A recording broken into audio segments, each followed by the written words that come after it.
Expand کرتے رہیں گے, چاہے وہ اسٹریٹجک آئل ریزرو ہو, چاہے وہ روس کا, اور میں سمجھتا ہوں اس سے تھوڑا بہت امپیکٹ ہوگا, لیکن اتنا نہیں ہوگا کہ تیل کی قیمت پھر سے جو ہے وہ $70-60 پہ آ جائے. اوکے, آپ نے ذکر کیا کہ بھارت میں جس طرح سے کمی آ رہی ہے اور کس طرح سے ہم نے پریمپٹیو میجرز لیتے ہوئے یا بروقت میجرز لیتے ہوئے صحیح فیصلے لیے ہماری حکومت نے. اگر یہ مڈل ایسٹ کانفلکٹ چلتی رہتی ہے, آپ کیا دیکھ رہے ہیں سب سے پہلے ہمارے جیسے معیشت کے حوالے سے, and then we'll talk about the Gulf states. پہلا جو ایشو پاکستان پہ جو آئے گا, اگر ہم سینیریو پلاننگ کریں تو وہ آپ کے بیلنس آف پیمنٹس پہ آئے گا. آلریڈی پاکستان IMF پروگرام میں ہے, اس کا ریویو بھی اس ہفتے ڈیلے ہو گیا, اس پہ بات چیت چل رہی ہے. لیکن اگر تیل کی قیمت بڑھتی رہتی ہے تو کیونکہ پاکستان کو انرجی تو چاہیے ہوگی اور وہ انرجی امپورٹر ہے, تو اس کا کاسٹ پاکستان کے کرنٹ اکاؤنٹ بیلنس پہ آپ کو ضرور نظر آئے گا. اس کی جو سلوشن ہے جہاں تک میں سمجھ پایا ہوں وہ یہ کہ if that happens, تو سعودی عربیہ کا جو ایک ہسٹورک ریلیشن رہا ہے پاکستان کے ساتھ, جس میں وہ ڈیفرڈ آئل پیمنٹس کی فیسلٹی بھی دیتے ہیں, شاید وہ پلے میں آ جائے to smooth over the out flow of the dollar in Pakistan. تو نمبر ایک تو یہ. نمبر دو, جو ہو سکتا ہے کہ عید کی چھٹیوں کے بعد اگر یہ چیز سسٹین کرتی ہے تو کتنا جو ہے وہ ورک فرام ہوم کو پروموٹ کر سکتی ہے حکومت پاکستان, کتنا وہ کارپولنگ کو پروموٹ کر سکتی ہے. وہ سارے ایڈمنسٹریٹو میجرز تو کووڈ میں بھی لیے گئے تھے, شاید اس کی طرف بھی جانا پڑے to sustain the balance of payments, کیونکہ سب سے بڑا رسک بیلنس آف پیمنٹس کا ہے. اوکے, یہ جو ابھی تھرڈ ریویو ہے اس میں بھی IMF کے ساتھ جو ہے وہ مکمل نہیں ہو سکا, اس کے حوالے سے کیا خبریں ہیں عزیر؟ جو مین جو میں سمجھ پایا ہوں وہ ایشو ہے وہ FBR کی ٹیکس کلیکشن کا ایک بہت بڑا گیپ ہے, جس پہ پرفارمنس بڑھانی پڑے گی. اور اس پہ میں بھی کرٹیک کرتا رہا ہوں FBR کو کہ جو اپروچ رہی ہے وہ یہ کہ جو لوگ آلریڈی ٹیکسز دیتے ہیں, یعنی کہ سیلری طبقہ اور فارمل بزنسز, ان کے اوپر ہی آپ بار بار ہاتھ ڈال کے اپنے ٹیکس ٹارگٹس نہیں میٹ کر سکتے. آپ نے ٹیکس بیس کو بڑھانا ہوگا, اور اسی طرف جو ہے کمزوری رہی ہے پاکستان کی پورے کے پورے FBR کی اس پورے پروسیس میں. تو آئی تھنک ایک یہ ایشو ہے. دوسرا ایشو یہ ہے کہ جو اگلے آنے والے سال کا جو بجٹ ہے اس کی جو پروجیکشنز بنانی ہے, اس پہ تھوڑا سا گیپ موجود ہے ان ٹرمز آف کہ کس طرح آپ نے مینٹین کرنا ہے فسکل ڈسپلن کو. اوکے, اچھا عزیر, تو اب یہ گلف اسٹیٹس کی طرف آتے ہیں, آپ اس کو کس طرح سے دیکھ رہے ہیں؟ کیونکہ بڑی بات کی جا رہی ہے کہ گلف اسٹیٹس جو اسیمیٹرک ریٹیلیشن ایران کی جانب سے دی گئی ہے, اور ان کے سپریم لیڈر کہتے ہیں they will continue to target all the bases, جہاں جہاں امریکی بیسز ہیں, اور وہ اسی لیے وہ کہتے ہیں ہمارا رشتے جو ہیں نیبرز کے ساتھ بہت اچھے, but we are going to target these assets. In time do you think کہ دبئی UAE, سعودی, ان سب کی انویسٹمنٹ یا ان کی اکانومیز کو کسی قسم سے کوئی فرق پڑتا ہے, کوئی شوق پہنچتا ہے, یا دس از ٹو لٹل این امپیکٹ؟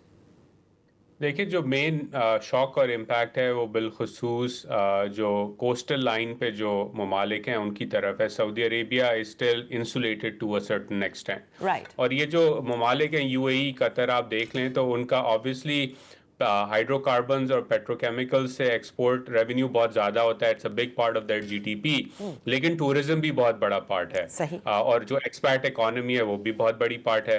تو یہ جو انسیکیورٹی آئی ہے اس کی وجہ سے آبویسلی ایک رسک موجود ہے, اور اس کا ہٹ انہیں اکنامکلی پورا کا پورا مل رہا ہے. میں سمجھتا ہوں کہ ونس دا وار سٹاپس, اس کے بعد ان ممالک کی جو پوری کی پوری اسٹریٹجی رہی ہے پچھلے کئی سالوں میں, جہاں انہوں نے باہر بھی انویسٹمنٹ کی, فٹ بال کلبس خریدے, دوسری کمپنیز کو خریدا, اس میں ریکیلیبریشن ہوگی, and they will look inwards at home, particularly اپنی سیکیورٹی سائٹ پہ. تو جو اس وقت گیپس نظر آئے ہیں ان پرٹیکولر کہ آپ نے اپنا پورا کا پورا جو سیکیورٹی آرکیٹیکچر ہے وہ امریکہ کے ہاتھ میں دیا ہوا تھا, اس کا تھوڑی سی ہیجنگ آپ کو نظر آئے گی. اور پچھلے سال آپ کو نظر آنے لگی, فار ایگزامپل ترکی, سعودی عربیہ, پاکستان کی جو کولیبریشن چل رہی ہے وہ اسی چیز کی وجہ سے ہو رہی ہے.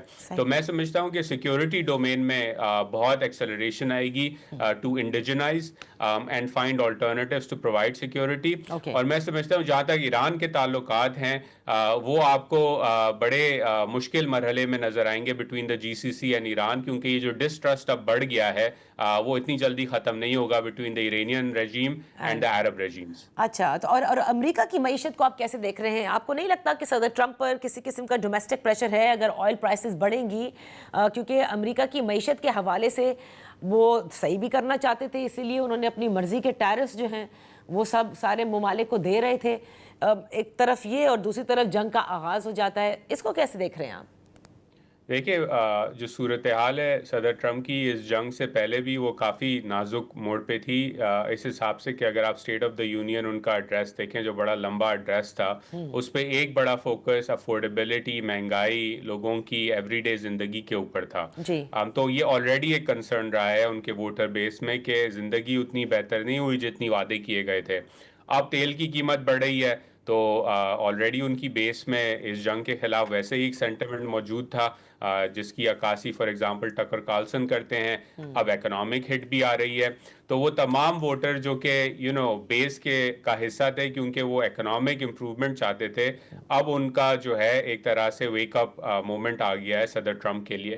اور آنے والے سمر کے بعد پھر مڈ ٹرمز بھی ہیں, اور آلریڈی ہسٹوریکلی جو صدر ہوتا ہے اس کی پارٹی کو دھچکا ہمیشہ لگتا ہے امریکی سیاست میں مڈ ٹرمز میں, تو ہی is running on a clock. اور وہ جو کلاک ہے وہ میرے نزدیک یہ ہے کہ جتنی دیر تک تیل کی قیمت $100 کے اوپر رہے گی اتنی تیزی سے ان کی انپاپولیرٹی اور اس جنگ کی انپاپولیرٹی امریکہ میں بڑھے گی. اور یہ بھی تھا نا کہ ان کو بھی اب ظاہر ہے کہ یہ چیز بتائی گئی ہے کہ اگر یہ جنگ دنوں تک کنٹینیو رہے گی تو کتنے پرسینٹ ان کی پاپولیرٹی میں کمی ہو سکتی ہے. if it continues for weeks or months, what is going to happen? So do you really think روز ایک وہ لقمہ دے تو دیتے ہیں عزیر کہ ختم ہے, we are pretty much there, لیکن ایسا لگتا ہے کہ وہ یہ ڈیسیشن خود لے نہیں پا رہے, یا تو اسرائیل لے گا اور اس کے کہنے پر یہ لیں گے ڈیسیشن؟